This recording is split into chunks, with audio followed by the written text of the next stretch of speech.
Guys, saya baru saja keluar daripada show stand up comedy Douglas Lim made in Malaysia di Menara Ken TDDI. Malam ni full house, weekend sold out. 90 minit, 2 hour non-stop. Ada opening act daripada Prakash Daniel dan Mak Sabah. Dia orang dua orang pun padu, especially Mak Sabah. Dan untuk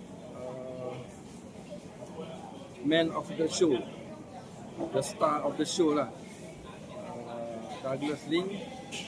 Dia memang the true king of Malaysian stand-up comedy. Daripada cerita Asian Math, daripada cerita Police and Thief, memang dia bawa dengan cara yang lawak gila lah.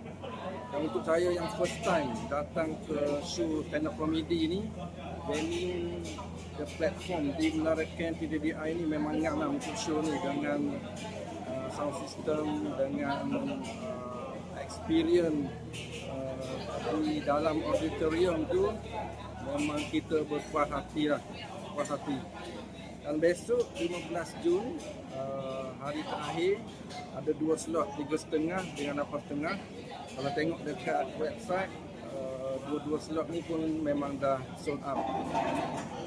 So Douglas Lim, you are legit lah.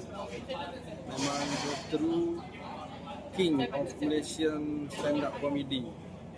Memang puas hati lah dengan show malam ni. Okey lah, sekarang pun dah pukul 12.30, saya pun dah nak balik. So jumpa lagi lah.